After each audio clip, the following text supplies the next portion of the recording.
اثبت بقى اكبر قلعه رياضيه في مصر. اكبر بقالة في مصر. اسمع الفاهم بقى، التميز العقلي. قول يا حبيبي. رسالتي للكابتن حسين لبيب. نعم.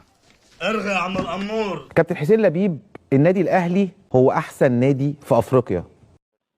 يا ابني حرام عليك والله هتموتني ناقص عمر. النادي الاهلي هو اكتر نادي حصل على بطولات في القاره السمراء.